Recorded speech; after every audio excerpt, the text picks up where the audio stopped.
So we've just got set up on the first campsite, which is going to be on our 5-week road trip around the north of England and Scotland.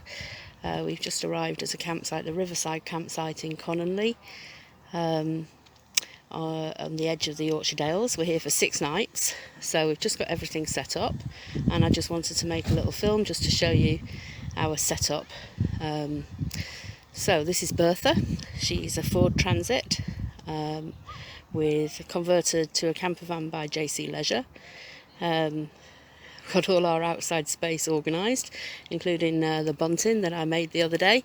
Very happy with that.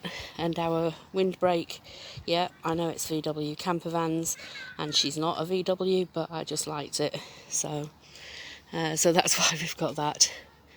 So bunting, 2 different styles of bunting. We've got bees and clouds and just summery blue and yellow colours. That's our colour scheme for Bertha. We've got a rather large outdoor table. That's just because we already had it, and it just fitted in the back of the van, so it seemed silly to buy something smaller. It's nice to have a big table to work on and to eat at. So we've got the big table. I've got 2 nice camping chairs and 1 odd small one. We started with 2 of those, but the first one of them only lasted the first trip, very flimsy, so we've got 2 nice sturdy ones now. Our cooking setup is one of these fan assisted barbecues which we used on our first trip, and it was amazing. I'll probably make another video about that. Really good, really pleased with it. So that's our outside space.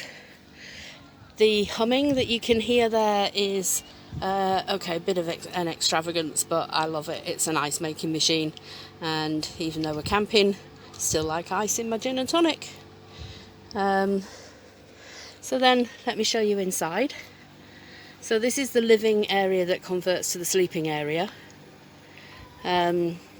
Here is a 3rd passenger seat, so that has a seat belt on it if we wanted to carry another passenger in the back. It's not likely, but it's there if we needed to. So let me just go inside. The cushions that you see there on the sofa, anybody who knows me knows that I'm a fabricaholic, collect fabrics, and those panels, just noticed one of them's upside down. I'll just turn that the right way up. Those bird panels I've had for, I don't know, probably 20 years. And when we got the van, I thought, right, they will make cushions for the van. The upholstery is all original, so showing signs of wear. But to get these seats recovered would cost, the lowest quote I had was £1,200, and we just can't afford it. So I've replaced all the curtains. The curtains were really shabby. So I have made new curtains. They're all lined with, you can see that, yeah, with blackout thermal lining. So should be warm in the winter and keep the light out in the summer. So yeah, this is the cab. The 2 seats spin around. So we can have the table that you see out there, we can actually put it inside if the weather's bad, and we can sit and eat inside. And then the configuration for the beds, these seats, they change to 2 single beds or 1 double bed. So that's quite good. Underneath this seat here we have the wardrobe, drawer full of clothes. Under that seat there is the heating system, and there's also storage for all our chemicals and things that we need in the toilet.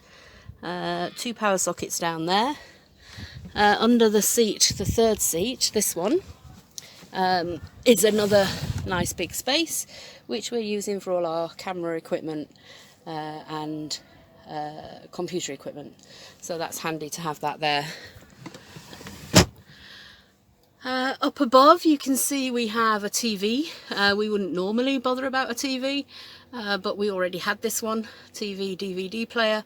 So there was an aerial here, and because we're touring around the UK, we decided to, oh, I don't know if you could hear that, that was the ice making happening. We decided to put it in the van, and we went to a charity shop and bought a dozen DVDs for a £5.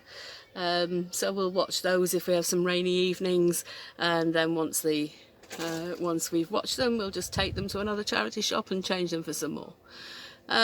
So here we have our little library system.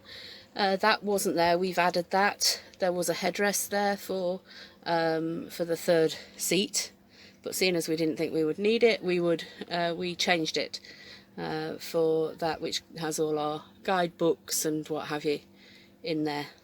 Up above, there's handy storage space all the way along here, and the same on the other side. And then above the cab is a huge storage area which we use for all our bedding, etc. So then, oh yeah, that's a bit cheesy, but I bought that for Mark's 60th birthday. We'll hang it outside later. Okay, so then we go into the kitchen area. So this is the kitchen. Storage above. Plenty of storage for food and plates and stuff. And then we have a double gas hob and the sink unit, which is great. We also have a grill here, and underneath another big storage cupboard, which obviously we've managed to fill, of course. The gas lives in the bottom cupboard down here, and then above yet another storage cupboard, and our fridge, and our cutlery drawer, which Mark has adapted to make it more useful for us, because, let's see if I can open it.